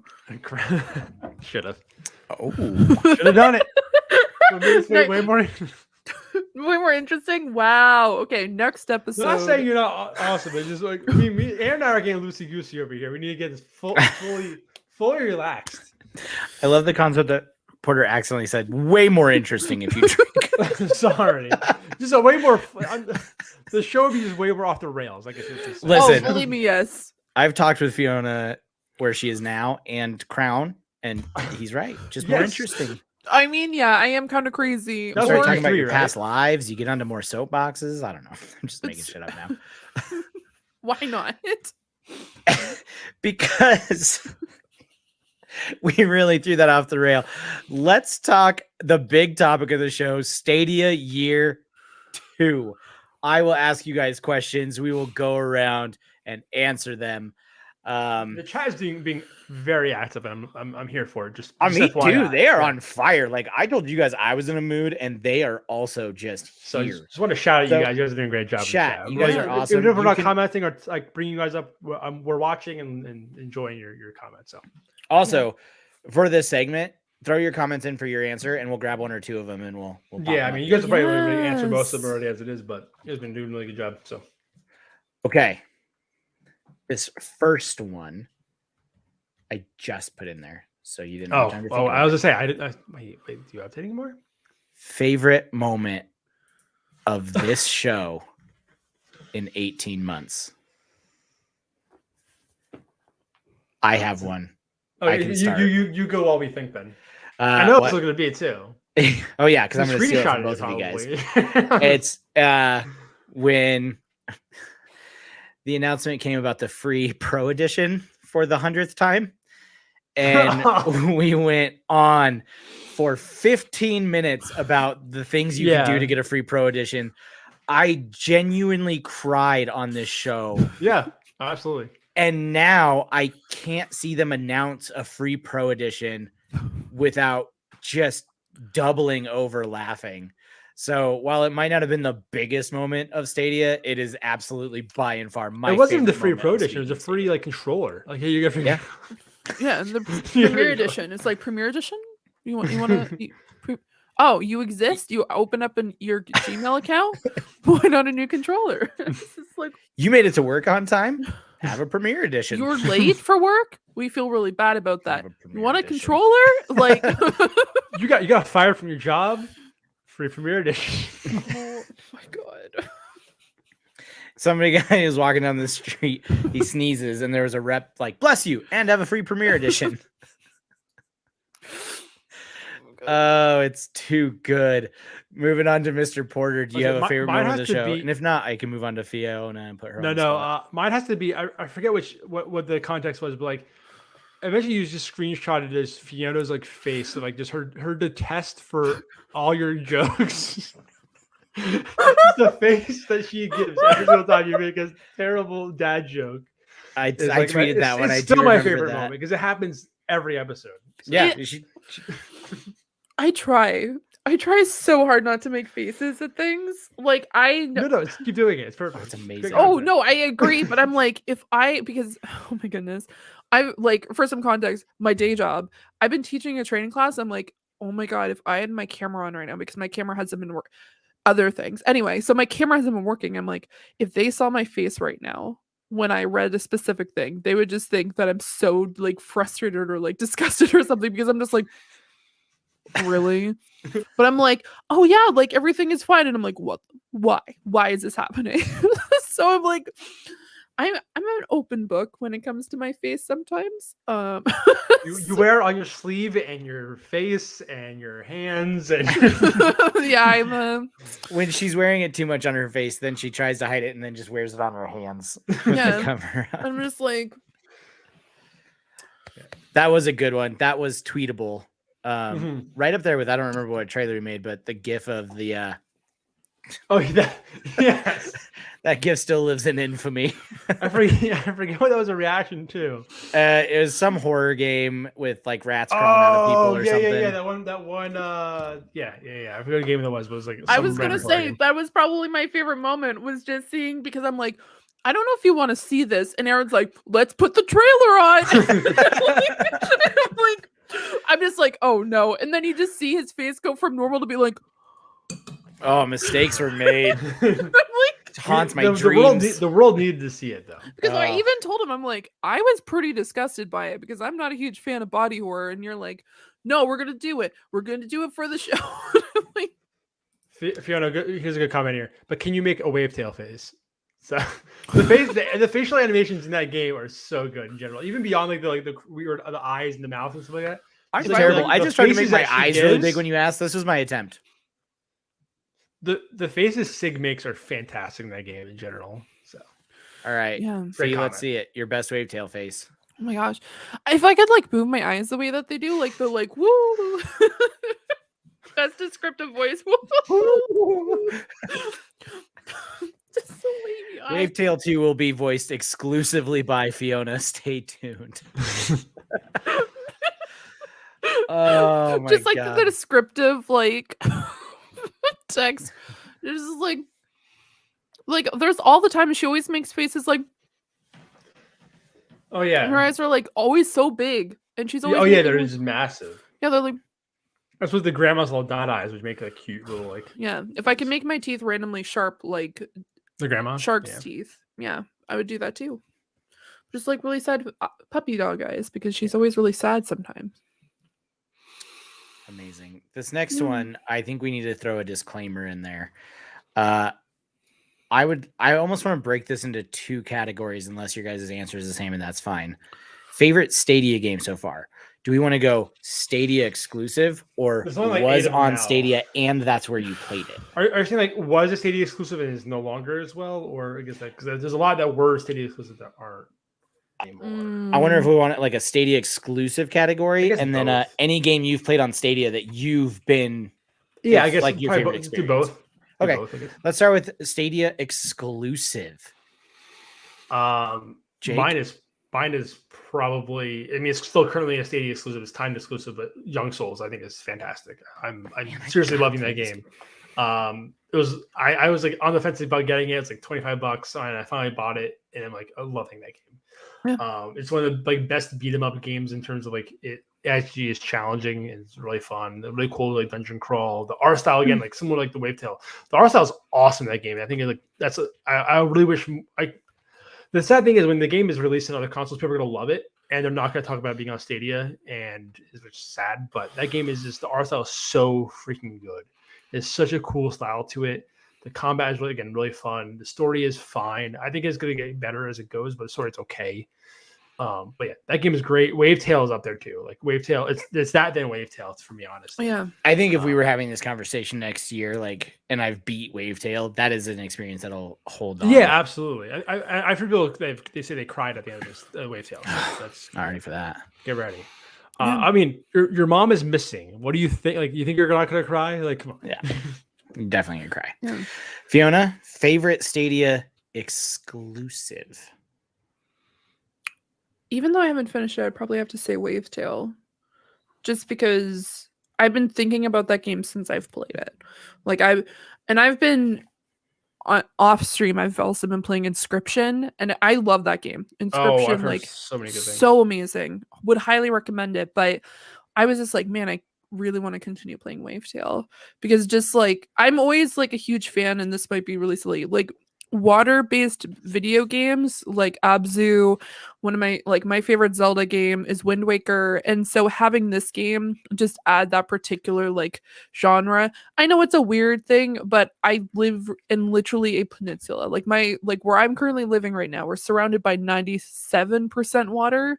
Like we're attached by a very small margin of land. Yeah. And so for me, just like it's really cool to see stuff like that. And so I was really intrigued from the very first point, and being a huge Ghibli fan, I'm like, this is what I would experience, like what I would expect as a Ghibli game more than this might sound a little bit weird, but like Ni no Kuni, like the Ni no Kuni series is great.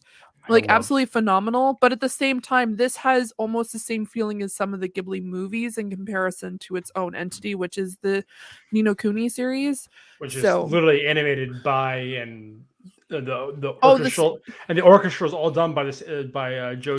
I think it's Joe Hisashi. Hisashi, yeah, who does all the Ghibli stuff. So oh my god, it's so good. It's my favorite game soundtrack of all time. That and Bastion, like my two, like 1, 2. Yeah. So I would hands down, like Get Packed was a lot of fun when I played the demo. I want to get back and actually play the full game. I just want to read off real quick the current Stadia exclusives are Wavetail, Outcasters, Submerged, Guilt, which I know Aaron played and finished. Pac-Man, what's it called? Pac-Man Mega Tunnel Battle, and then Pixel Junk Raiders, Hello Engineer, and Young Souls are the current ones. Again, like you said, you mentioned the one that was what you just talked about. One of them. There's a few that were exclusive and are no longer, like Wave Break was a Stadia exclusive and then is gone Pac-Man. No, the Pac-Man. Bomberman. That was also Stadia. Bomberman R Online was also, and there's a few other ones I can't remember offline. But Yeah. I agree about. Sorry, this person Outcasters needs to be free to play. I agree, and it needs to be honestly at this point needs to be on other systems because that game is fantastic. That's like number 3. It needs honestly. a bigger player base. That's my number 3 Stadia exclusive game. Is like that game is awesome. I love that game. If these 2 games didn't just come out, it would have been still would have been my number 1. I had a great time that launch. And it's a ghost town now, unfortunately. So in terms of like game. For my exclusive, I misremembered. I was going to say Grime, but it's not an exclusive. No, it's not exclusive, really but fun, it did launch gorgeous. with Pro, so I understand why. Yeah, I got a little confused. So since I haven't beat Wavetail, which I think will easily overtake it, man, I know a lot of people are just on this game. I loved Guilt. I fell in love with that game. I could not put it down, start to finish. Looked up the alternate endings. Like, I thought that world was super unique. It had like a Alan Wake meets like indie vibe to it, and the creepy factor, as we all know, it does not take a lot for me. So like there's times that you're running and like little dolls are chasing you and you have to turn back to get them to stop and like work your way through those puzzles. I loved everything about the environment of that game, the story of that game, and the mechanics of that game. And that made me crave more Stadia exclusives than I think any other game has. So 2 years in, I'm going to say a launch title, Guilt. Yeah, no, I figured when I read that off, like Aaron's gonna probably say that one. Yeah, so, it's because I was thinking. Otherwise, Stadia favorite game is Cyberpunk for you, or would there be something else? Or maybe Hitman 3? See, now you put me in a pickle, Jake. Because I didn't play both of those on Stadia, so that's why I'm. Well, and I never played any Hitman game, and then ended up rolling through the whole trilogy this year on Stadia.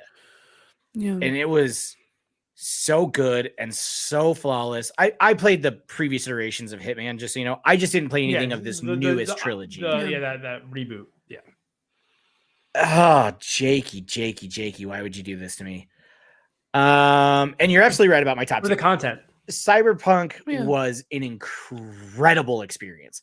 And this is probably wrong to say, but it was made even sweeter that everyone else was having like just shit experiences and everybody's bombing Cyberpunk. And I'm like, no, this is great. Might as well be playing next gen. Yeah. It was just like a feather in the cap against the haters that we always have to endure as Stadia fans. So that was a wonderful, wonderful experience with just a little bit of pettiness on top. And then, I mean, Hitman, to the point that I forgot, like that game was so good, but to speak to the quality of Stadia and how flawless it can run, I forgot what platform I played it on until you said that. Yeah. Exactly. And not only that, I streamed it. I streamed multiple levels of Hitman 3. I watched you play the start the murder mystery one you were talking about. Yeah. So I don't know. Those are both incredible experiences. I might go boot up Hitman tonight, though. God damn. I love that game so much. I'll give it to Hitman. I think playing the Hitman trilogy on Stadia, finally getting into a series that so many people like, they loved it, and I should play it. I'll give it to Hitman over Cyberpunk. Jake? Yeah, mine is an odd one because this was my favorite game of last year. Like when we did last year. And it's funny because the same what? Avengers. No. No. I loved and still do, I think, finally, of Steam World Quest. That was my favorite game last year, my game of the year on Stadia. And it's funny because Wavetail was made by the same studio that did the Steam World games. That game, again, similar to Wavetail, the writing is so good. And the writing in that game was phenomenal. The characters super lovable. The combat was fun. I just loved that game so much. It was like a game I didn't think I was going to love, and I just fell.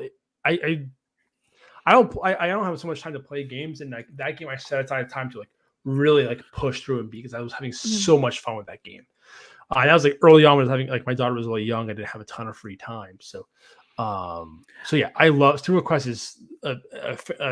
was a game I did not expect to love and loved. After that, probably Immortals, Phoenix Rising. Oh, good call on that one too. Also, just a fantastic Stadia experience. Yeah. Talk about a game that you felt like was built to play anywhere you wanted. If you had 30 minutes, jump in on your phone. Yeah, just go do a dungeon real quick. Go just over here, explore a little bit. Yep. If you wanted to just go mess around for a little while and the TV's taken, toss it on your laptop or whatever. Like, yeah, Phoenix is real good. Real good. Great pull there. I wish the DLC was more engaging for that game, but yeah, the actual game was great. Hope to see a sequel to that. Miss Fiona, what is your favorite Stadia game experience not exclusive to Stadia? It's Dead by Daylight. You are barred from Dead by Daylight. Okay, well, I can't talk about that. Let me just throw out my papers. What did I bring this file folder for? I have this. No, I was just gonna say what was really enticed me about Stadia for a long time was, and you guys knew about this because I was on that computer when I first started guesting on your show, was my old computer was not the best of beings and it was on its last legs, and the only way for me to really play a lot of these newer games was Stadia. And so Dead by Daylight until you finally got your new PC, and then I have my new PC and now I have like that, which is fantastic. But I still really enjoy playing on Stadia, and I would probably say last year I spent a large, significant amount of time playing Dead by Daylight on Stadia. I moved all my stuff. Like I bought DLCs. I bought everything on. Yeah. Well, the thing is, I bought DLCs. I bought everything over on PlayStation, and I'm like, it's either I go to like Stadia now or I continue to buy on PlayStation. And I'm like, well, I have Stadia. I can play it on my computer and it makes it a lot easier because then I have less wires all over my desk. And so then I started playing on Stadia, and it runs really nicely everywhere. On the computer, it's still a little bit hit or miss sometimes, especially on Chrome. But for me, I didn't notice. On my computer, I'm like, hey, I can play this game. And I was able to play things like Immortals Phoenix Rising and stream it from my computer last year because I know for myself, I still don't have a next-gen console. I'm still using just my PC because I have those options to get things like Cyberpunk on Stadia. And so I'd probably say I would say Dead by Daylight, but I would also include Immortals Phoenix Rising. I didn't get to finish that game. I plan on going back and playing it. But yeah, I would probably say Dead by Daylight and then Immortals Phoenix Rising. Right below I just want to go through some of the community stuff as well. Yeah, me too. I agree. Like I have to pull up the first one that I just want to miss. Go ahead. You can welcome Jeff, Stadia podcast subbed. Yeah, thanks for finding us and hanging out, Jeff. That's awesome. Woo! Thank you, bud. All right. Yes, go. I gotta go back there. Listener. So it was Yozu says Cyberpunk because it was the best place to play. So was. And Wavetail for now. Just recall it. Also, Econo 93. Oh, sorry. No, I was just going through. You can pull them up too as well. Russell said Destiny 2 is his favorite, but Ember is a sleeper Stadia game. I know Aaron doesn't love Ember. I thought Ember was fine. I know. I commented back and I said Aaron has feelings about Ember. Yeah, Ember is a fine game. I agree with Aaron that it feels like it was built to be a VR game and isn't, just because of how the hands are. It just feels really weird. The movement isn't super fluid in that game. And super tight. I feel like I'm like trying to go up and down a ladder is so trying to go up and down a ladder is so freaking clunky in that game. And it's like half the game. But it's a fun game. I think the premise of it. Obviously Outcast needs to be free to play. And then we got also Steam Request, such a fun game, I agree. And AC Unity, which is a surprise there. That's a shock, yeah. I know that's the game that, but Unity was the one that was that like the last, or no, Syndicate was the last last gen game before, or not last gen, but like before 2 gens ago. That was the one before Odyssey, right? It was Unity. Yeah, Unity was between 3 and Syndicate. Because it was the game in France that had just It's totally fixed now, but at launch had just some of the jankiest things happen to it. People's faces were disappearing. Yeah. They would just be floating eyeballs. Like it was wild. But yeah, I mean, Unity. So then Unity was the one that they actually used to help save artwork from the Notre Dame when it was burning down, right? I think yes. And they gave everyone a free copy because of it, actually, on Uplay Plus or Uplay, because around that time. But yeah, okay, that was okay. Yeah. This one's also not on the dock for you guys. Next question, and this can be pretty quick. I just want to know if anything sticks out to you. What is the weirdest Stadia decision or headline that you feel like you've seen in the first 2 years? I'll go first, just so you know, like having what thought process I'm in. Phil Harrison still having a job is the weirdest decision that they made. I mean, you win, but I'm still going to share mine. But that's really good. Phil Harrison still somehow working for Stadia is mind-boggling. Mine was learning that Microsoft Edge ran Stadia better than Chrome. That blew my mind that a competitor browser. It may be better. That's how I now, played DBD. Absolutely. I was having issues with it. Actually, I started having issues with the Edge again. It just wasn't running really well. So I went back to Brave, which I use constantly. But yeah, for a while I was using Edge constantly. I'm gonna go back and try it again. But yeah, the best quality in terms of like video. Yeah, it's oddly that the video encoder for is better. Yeah, weird. It's wild. Fiona, what about you? Anything to just weird stick out over the first 2 years? You guys covered literally the two that I was going to talk about. Some of that blew your mind with the Edge. Like, I mean, you're having so many troubles. Like, I'm like, try it on Edge. You're like, oh, this works perfectly fine. Yeah, I play Dead by Daylight on it. I play Immortals on it. I've been playing Wavetail. Anything that I play Stadia, I have exclusively one thing on my computer when it comes to Edge, and it's literally Fiona, and then it says Stadia browser, and I just click on that, and then it brings me up to the Stadia webpage because I'm like, this is all I use this for. I never use Edge for absolutely anything else. Same. I'm the same way, by the way. On my laptop, I still use Microsoft Edge typically to play any Stadia game. Yeah. No, I think one of the craziest things, at least for me, was how much integration Ubisoft has had with Stadia and how much they've been bringing over to Stadia in comparison to like other bigger names. Like, I wasn't particularly like expecting, like, I know they like introduced like 1 or 2 like games at the beginning, and then they're just like, so do you guys just want to play Ubisoft games on Stadia? Let's just like bring everything over that we can. And I'm like, okay. I was like, I'm excited. I'm still slightly salty that like Ubisoft Plus was announced. Well, at E3 when Ubisoft Plus was announced, it was to say it was gonna be with Stadia like nothing else, and then it launched on Luna too, which made me really bummed. Also, the delay to Canada. You guys have multiple studios in Canada, and you guys took months to come here. Like, you were about to go fight the Ubisoft office. I remember. You were good. Yeah, last time I checked, you were picketing outside the Montreal office. 25, like it's literally like 20 minutes away, and you guys just didn't think like, man, maybe we should bring it to at least Canada. Like, one remember of our when biggest... they thought there was a hostage situation at Ubisoft? I'm pretty sure that was in Montreal. Yeah. No, it's not me. Okay, first of all, for context and multiple legal reasons, that was not me. For multiple legal reasons. I have more alibis than you can count, okay? I think it was on the podcast. That's your alibi right there. But the fact that you just thought I'd put you on the jury stand. I'd like that stricken from the record. We all know that was bullshit. Oh my god. Oh, that was too good. What are you guys hoping to see in the coming year for Stadia? Fee, let's start with you. And don't say anything incriminating.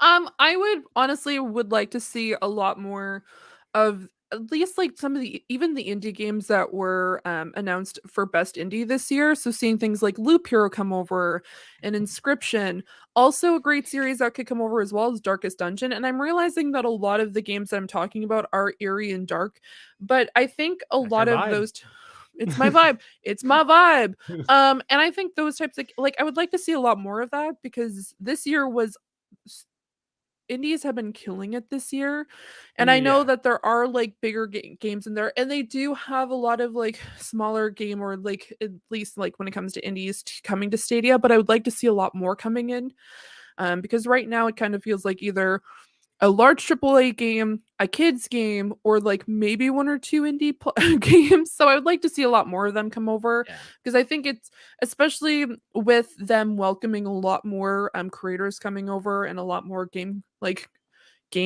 groups or studios coming over and saying like, hey, you can release your game with us. I'm hoping to see that come, like, at least those opportunities, because at least for me, that's the types of games that I like to go with.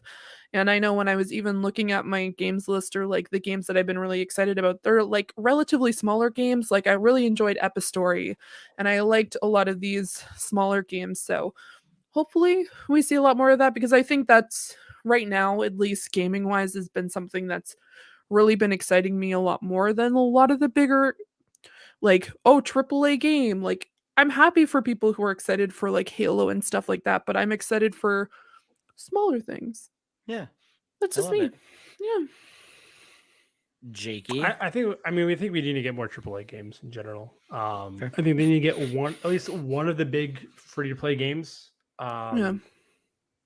Whether that be, they're probably gonna get X Defiant, which is that Ubisoft like Call of Duty first person shooter ish with like abilities game. I'm sure maybe they'll get that since they already got Siege. I think Siege was a big get, but I think they need to get more stuff that's gonna really.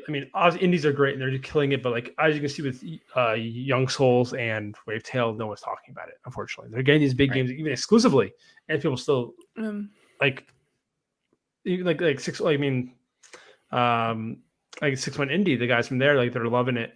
But like they're so small, obviously, but like no one else, like the people that are into indie scenes see that game and love it and see it, but like that's not the big, like the bigger picture.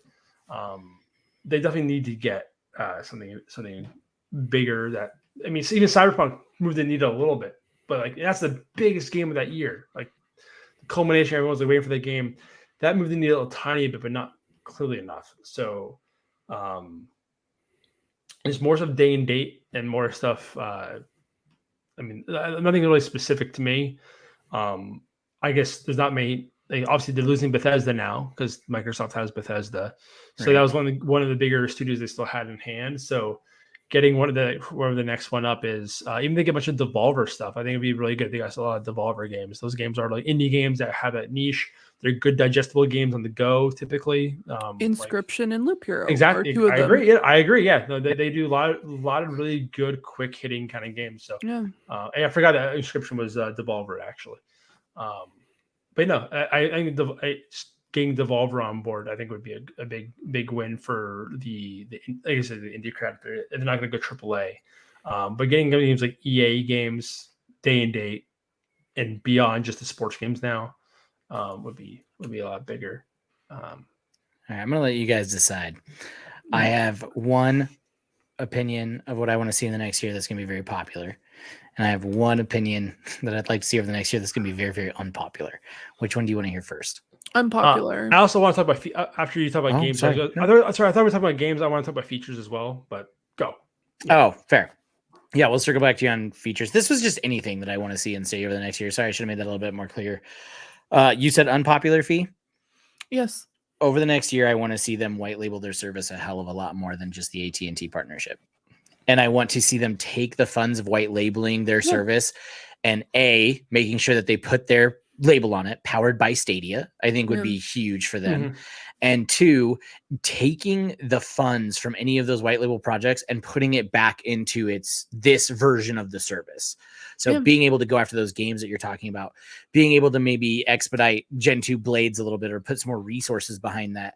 I am totally okay if their amazing cloud streaming service is being used for a ton of other things. I would just like to see that. I don't want to see Google do it and then kill this project. I'd actually like to see them fund this project with what they're doing with the technology. And I think that would be really, really cool. Some people are just weird gatekeepers and they don't like the idea of us using that service elsewhere.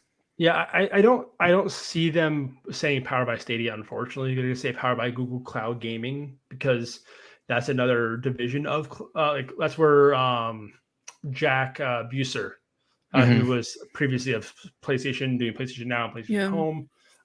They moved him under that from Stadia to that. So and that's what I think they label it as with Google, which is still Stadia Blade. It's still that same technology. Sure. You're right, but that's unfortunately probably what they'll do it.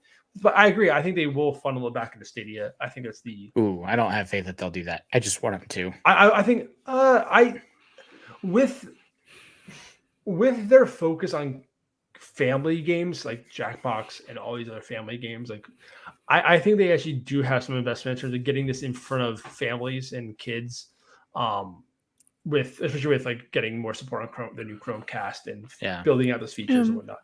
I do see them trying to actually push that. That's where I at least personally where I see them going with that side of it. So I do hope they do funnel back into Stadia. Yeah. My second one is I want them to double down and really go after YouTube and corner the market. But I want them to partner with Stadia. I want them to continue like expanding their own streaming platform. I want them to go after big name streamers, get them assigned exclusively to YouTube gaming. But then when you have a Stadia launch, you have that massive streamer stream said game on Stadia, and you make that partnership a lot stronger. I want to see them come after Twitch, like not close down Twitch by any means, but I want them to feel like a true competitor to Twitch by having some of those exclusive deals. But man, I'm just throwing out like Ninja, right? Like if you got Ninja to YouTube gaming and then a new Stadia exclusive comes out and Ninja's telling everybody about Wavetail, like that does in fact move the needle for Stadia. I agree. I would love to see those types of partnerships happen. And they put money behind that stuff prior to the closure of the SG&E. Like last December, they had that whole big thing where they had like Xavier Woods on his, which is a big name. I mean, yeah, totally. And they had a bunch of streamers like streaming Outcasters and other games that day, doing the like showing off the new features for Stadia and whatnot. With the crowd choice and stuff like that. And crowd play, I think was launched then. So it's like, and then now we see like I was in our personal chat. I was talking about how kind of funny that's how we all met. As you see, Aaron's behind Aaron. They were literally streaming a sponsored stream for Amazon Luna, and it's like, and there's like that like I think there's like 10,000 people in the street. Like if they could put money, I mean, obviously it costs them money, but like, put money into streamers again to get them to do ad runs for the game. Like they had a few big streamers go in the past. Like they had a like Sniper Wolf, whatever her name is. There's multiple S's. And that was like the biggest one I think I saw that was doing it back when they did that big event. By the time they only had like a few games that were like just shilling, which is like Bomberman and Outcasters. It's like you have to like, just let them just play Stadia games in general. Don't have them like obviously I want to focus on the features like the crowd play, crowd choice, like try to use those games that are available, but like at this point just have them play Stadia games. That's what they're doing on Luna. They pick random games on Kind of Funny and just play them. Like anything that's like multiplayer. So like I just think they need to do something bigger with that as well. Fiona, did you have anything else you wanted to add? No, I chat. No, she understood the assignment. Yeah. Sorry, she knew we were talking features and games. Jake. Sorry. I'll talk about what people say because they pretty much covered most of what I wanted to talk about. One was Gen 2 Blades. Do we think people in the chat are talking Gen 2 Blades Friday on the anniversary? What do you think? Okay, this is going to be one of my rare, very bitter old man comments about Stadia. Do not put a lot of stock into Friday. We have seen their presentations for a year. They are always fun, always interesting, but it's been a while, though. Fairly lackluster in terms of the actual meat of the content. I saw one comment. It's been 11 months since we had a Stadia event. Yeah. So, Ron, I am sorry. I disagree with this. Stadia's future will be determined Friday. We will know if they are for real. I don't think so. I could see Friday just being a general, here's a few cool things we have coming. Do I hope I'm wrong? I would love to be wrong. I absolutely would. I would love it if they dropped, some awesome exclusives. They talked about Gen 2. They just talked about like what the next year holds. That would be awesome. I've watched their communication for 2 years, and we've talked about their communication with their fan base for 18 months, and I just don't see it. I'm not putting all of my faith into the Friday event. I think I will get what I'll get, and that's fine. And we'll talk about it on the next episode. But to say it's make it or break it, I've watched too many Stadia events to say, they'll probably just throw some announcements out. Yeah, Phil Harrison's last tweet was still April 24th of 2020. And his last reply was August 20th of 2020. So yeah, Phil Harrison's doesn't exist essentially for Stadia, besides to tell the SG&E staff that they're doing a great job and then fire them. So that's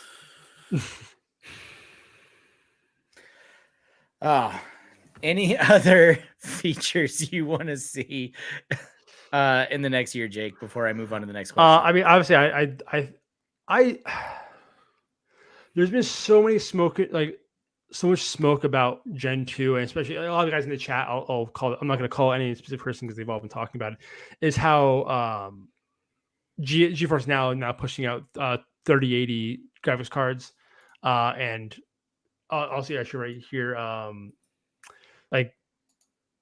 GeForce Now and xCloud have started to catch up tech-wise, and I haven't tried xCloud in a while. I'm going to be subbing to it, I think, like literally probably tonight even, to play some games with my friends via xCloud, so I can actually try it out. But I only tried it in the beta form. It's unreal now. It does compete with Stadia. Okay, and GeForce Now, I used to play League of Legends all the time, and I have a great time with it. So they've definitely gotten there. I still think Stadia is a step above in terms of consistency. Yeah, I'd agree. Especially across different screens. I've never felt a different experience between the different screens. Not to mention, Microsoft is still at a point where if the game is too taxing, you do have to download it. If you want to play it on a PC, you can only stream it on your phone. So I would agree their technology is still not quite there when it comes to Stadia, but they're carrying that Microsoft name power real well. Sorry, Jake, I cut you off. Keep going. No, you're good.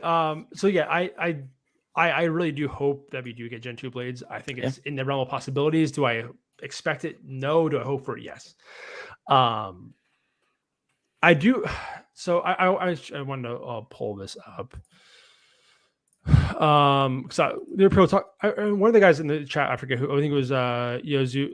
Yozu was talking about a community post, and this is the best thing I could find. That was like from the Reddit talking about like this Friday. And I actually do need to jump us in on this, throw us our names in on this too. But hello, Stadians. We're celebrating Stadia's second anniversary this week, and none of when we're saying things is about this is being able to sit back, relax, in with our favorite Stadia content creators, which is good. I'm glad they're telling us. With that being said, we want to create an anniversary edition of the Stadia Creators Appreciation. It's talking about just doing a celebration event on just in general. He talked about the commenter talked about one of the posts on Reddit talking about something more stuff coming Friday. Mm-hmm. So we'll see. I mean, I don't think it's gonna be anything like big game announcements wise. Like I'm not sure we're not gonna get like EA. We're getting Call of Duty tomorrow or whatever. Like I don't see that happening. But that's a perfect segue into my next question. By the way, you're speaking into existence. What is your dream Stadia announcement? This does not Apex have Legends to be for me. Okay. I play Apex Legends. That was so fast. Oh no, I've wanted it ever since that was like accidentally. Ever since I was a wee lad, I've wanted Apex Legends on. No, ever since that E3 where the one like person from EA accidentally said Apex becoming a Stadia and Switch, and then it was like, oh no, we just Switch, which also just effing freaking dumb that it's on Switch but not Stadia. Just full stop. Yeah. But yeah, that's the game I would want. I think would move the needle a little bit. Getting a big free to play game. Me and Ron are just not getting along tonight. Ron, Amazon Luna is a sleeping giant. Amazon is amateur hour right now. The only thing they're doing is throwing money at people to get their name out there, but their technology sucks. It like I was watching Ftendo, one of the GSN guys. This is like maybe a month or two ago, not that even that long ago, streaming which we call it Skatebird, and he kept talking about the Luna lag, which I experienced firsthand. I keep pulling up Luna to play it, to try it out again, and I just don't commit to doing it because I want to play Young Souls or something else cool on Stadia. So I've gone back to it a couple of times, and it's been a disappointing experience every time I've done it. Yeah, I mean the library is good. Like, Sure. I personally like their business model as opposed to the more not fully a la carte, but kind of like you can still kind of pick and choose your station, like that general premise. If their technology is just what everyone was afraid of when Stadia launched. Of like, this is never going to work if I don't have great, like the best internet or fiber or whatever. That is Luna to me. Their tech is so far behind anyone else. And granted, Bezos went to space. If anybody has the money to just keep dumping into this thing until it works, it's Bezos and Amazon. And the funny thing is, one of the guys earlier, like way higher up in the, I'm not going to go try to grab it. I was talking about like wanting more MMORPGs, which I'm sure Fiona would love to have. The brand new game, Final Fantasy 14. A new was the I'm blanking on the sub name for the original game. What was the remake when they A Realm Reborn? Sorry, A Realm Reborn. Yeah.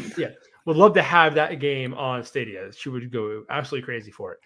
But talk about New World, and like New World has been like, it's a game where people are like, well, they had a ton of issues getting it out the door in release, and then people are playing it because they're bored with WoW. Essentially, is like what I've seen from the comments. Like people are like not loving that game. Is like kind of tired of Final Fantasy right now. Want to break while the new waiting for the new content, and WoW sucks. So it's like, let's play with New Worlds because I'm bored. That's pretty much the vibe I'm getting from that game. So like, Amazon hasn't had a proven track record for that either yet. So I think the business model is probably one of the better ones for me. But I don't think it's there yet. Plus, I heard that controller sucks. Fiona, speak it into existence. What do you want from Stadia Friday or the next year? Okay, so there's two things that come to mind when I think of this. So I'm gonna make it quick. Two games that, like, at least two game series that I'm a very big fan of. One of which, and honestly, I don't like. It's in the circle that people like, or at least play them, are really excited about it, or because I didn't even know that one of the newer games came out until they actually just released it on Steam, which was XCOM. And so the turn-based RPG, I'm a huge fan. I don't talk about it very often. I used to talk about it a lot, and then I kind of put it on the back burner. So I think stuff like that would run really well on Stadia. Because we have Phoenix Point, which is like a similar-ish, that same genre. Yeah, but the one I really want to focus on, it's because Nintendo really doesn't give it any love, because they're just like, F you for going to PC and on mobile. And like, okay, Nintendo, relax. It's I mean, not they did exclusive. get Mario and plus Rabbids, whatever that game was. So yeah, but and I spoke like very heated about this during E3, which was the Ace Attorney Phoenix Wright series, because for some reason Nintendo never wants to talk about it ever. Like they'll just like be like, oh, here's a bunch of games that are not exclusive, or like at least not Nintendo strict like specific games.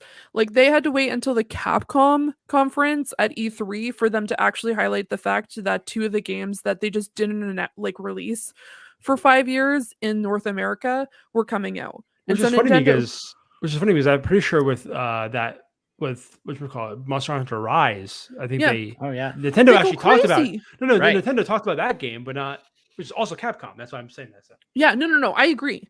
They do this all because they're like Monster Hunter, but I think something like that, like having those kind of like story-based games would work really well on Stadia, because you already have them on mobile, you already have them on PC, and so bring them over. Like, I I'm a massive Ace Attorney fan. I unfortunately haven't been able to play the two newest ones. I got it for my birthday. I still haven't played it yet, but I think something like that would be really enjoyable on Stadia, or at least getting some more of those story-based games, because I know some people might be a little like they're just like, well, I already own a lot of these games on other platforms. Well, I think it would be kind of cool to see those come over. That's at least for me. I know the ones that I'm not pulling out like a bunch of like really big names that everyone plays, but I think those two games would work really well in Stadia. Real You quick. said you haven't played the last two of Ace Attorney. Yeah, I haven't played the newest ones. They just have one come out like a few months ago, right? Yeah, it came out in July. Two of them came out just a few months ago? Two. So what happened was one was released in 2015 and one was released in 2017 in Japan. Because it's like essentially prequels to the game. And then they finally brought in an English release, which is absolutely bonkers, because for the longest time they're like, we're never bringing this to like North America, or like at least the West. And so everyone's like, okay, we have fan dubs, but then they're like, yep, so we're gonna bring these two games and it's going to be called The Great Ace Attorney. And we're like, what? And so yeah. So it kind of ruins my joke that they two all coming here at once. I was gonna say you should probably update that resume from massive fan to average fan.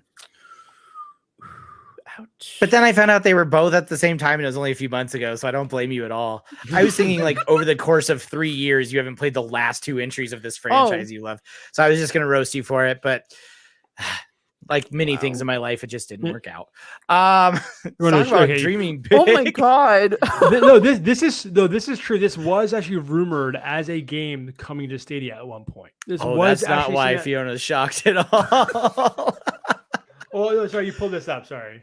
Yeah, no, you're good. This is talk about Dream Big, which I know you said it was already rumored. FF7 Remake and Final Fantasy 7 Remake Part 2 is a Stadia timed exclusive. That would be wild. That would be wild. And then also, Ron mentioned here that Monster Hunter was also rumored with the Capcom leak about like there's a whole rumor really with Stadia gave Capcom like way too much money for games and stuff like that. So that would be cool. I'm not sure which. I guess World would probably be the one. Obviously not Rise because it's probably published by Nintendo or works with Nintendo. I'm not sure if you're actually if you're Yozu or if you're Dan that's still somehow still awake. Dr. Eggman ends up on the live stream on Friday. This Friday I'm out. Yeah, you're out of your mind, excited because that would be the best thing that could happen to Friday's stream. Do not disrespect Dr. Eggman in this house. He's referring to Phil Harrison, I realize now, after I said that. But also, if Dr. Eggman, the actual person from Sonic, shows up, Dan will probably have a heart attack. Jim Carrey in full movie costume coming out and announcing something. That's what I want. That's my big dream. I will tell you guys my dream, my speak it into existence that'll never happen. Put fucking Fortnite on this thing, please. Please. No. I just want to play Fortnite with my kid on my phone with my Kishi chilling out. Please. Just please. It's everywhere. No, it's not, because it's not on Stadia. And that's why I wanted to be Fiona, on why don't Stadia. you say GTA 5? Yeah. Okay. Yeah, Fiona, fake fan. Okay, let's back this up here. I played GTA for 2 months. Yes, I was at the time addicted and I really enjoyed playing the game. I could have said I wanted Final Fantasy 14 on here too. Shit, why didn't you say that one? I already said it forward, that's why. It's true. Because he said, okay. yeah, no. There's just like there's so many things that I would love to see on Stadia. And there's also games that I didn't even expect to be on Stadia. Just because having things like one that like even stood out to me the most this year was like Epistory. So you can't even play that with a freaking controller because you need to if you're playing Epistory with a controller, please let me know, because there are words that have 22 letters in that game. And if you're trying to use a Stadia controller in some magical way of using some sort of keyboard, I am in awe of you. No, I think that's one of the games that doesn't require it, as well as I think Humankind might be another one that doesn't. Correct me if I'm wrong. I'm not sure if that has controller support or not. Humankind, but because I know they have the what is it on the goodness, why can't I think of words right now? On your cell phone, they have the integrated controls on the actual screen, and so you're able to like move and stuff like that. I also forgot Humankind existed. I just want to. That's a random side note. I every Yeah. so often just forget that game exists. Yeah, I forgot that. I'm a big Age of Empires fan. That game released like 2 weeks ago. I kind of forgot about it already. Yeah. So, Well, Humankind does have controller support. Yeah, here we go. Yeah, I was just about to pull it up. It does have controller support. And then City Most fighting games, Tekken 5 in the cloud. Sorry, Tekken 7, which is like everyone says like the best fighting game. I agree. More fighting games is like Mortal Kombat and Samurai Showdown was the launch game, but like who cares? Injustice 3, when you announce it, bring it to Stadia. That's a good idea. Know how to work on the platform. WB, I mean, granted, what's going on with WB, who freaking knows? That's right. They've tried to do a fire sale that no one bought. So, like, well, I guess we're in on it and whatever. We really thought Google should have bought them because they were trying to sell. Then they got out of the game making market. So it's like, well, whatever. Whatever. It's Yeah. fine. tears. Anyways, But yeah. Also about your point about getting Fortnite on there. Epic likes to fight with Google and Epic. So I know. Yeah, like as we saw from the we'll put Fortnite on Stadia if you give us like a big cut of the Google Play stuff, like the deal they're trying to pull. So yeah, not likely. I think it's more likely to get something like Apex, which again was EA has some connection with. Oh, sure. Now your dreams are more important than mine. I see. I mean, let's be honest. Yeah.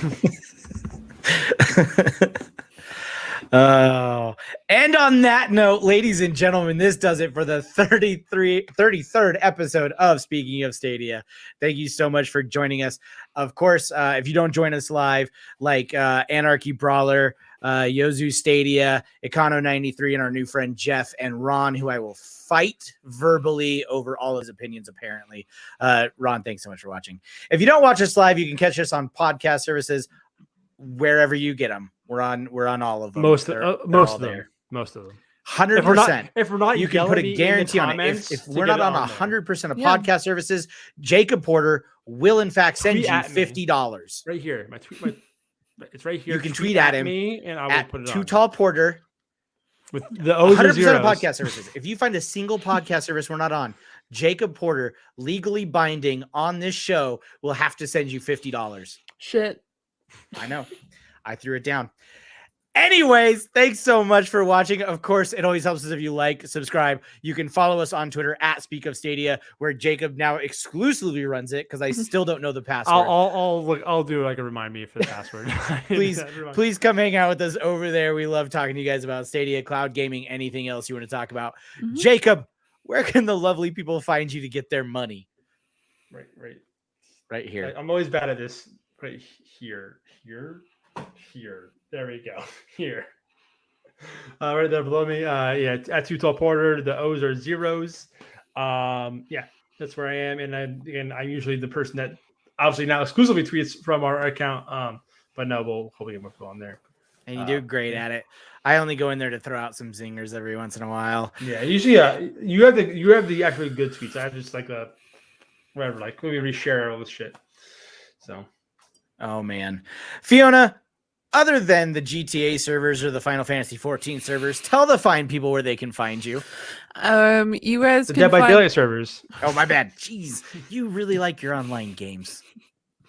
I just like playing games with friends, guys. That's all I like to do. You're into board games too. It's true. Okay, I mean, I've never played board. Anyway, so anywho, you can find me over on Twitter at twitter.com/Zeranix, where I post things such as podcasts that I'm on, when I'm going to be live for Twitch, also things like Extra Life, because we have been raising money for the Big Beautiful Children, and so that's been super duper awesome. Since the last podcast, we did have the Extra Life stream, which was absolutely fantastic. I think right now we're at 60 something. I don't remember specifically off the top of my head. I do apologize. But yeah, we've been raising money for the Big Beautiful Children. So thank you guys for who has donated. You can also find me over at twitch.tv/Zeranix, where I'm going to be finishing Wavetale. Not tonight because I'm realizing how late it is. Did not realize that it was. Thank you guys. I really appreciate it. So you'll probably see me this weekend. Probably Sunday. Because that's probably my next free day. So feel free to check me out over there. And Also, every Friday, except for I believe this Friday, I am on a podcast called Point in Progress, where I talk about games with 4 of my friends. And every so often, I get to talk about Stadia there. So it is pretty great. So we do live stream the podcast over at twitch.tv/point in progress and youtube.com/point in progress. Both the podcast and her stream are absolutely fantastic. Get over there and check it out. She runs an awesome stream. And you can find me on Twitter at Aaronseaney, AARONSEANEY, where you will have a whole random smorgasbord of bullshit to pick from, whether I'm talking about movies, video games, my kid, beer. We never know. So come on over, hang out. Again, thanks so much for listening to the show. Like, subscribe, tell your friends. And thank you for joining us for what is officially the longest show we've ever done. You have a great night and keep on gaming.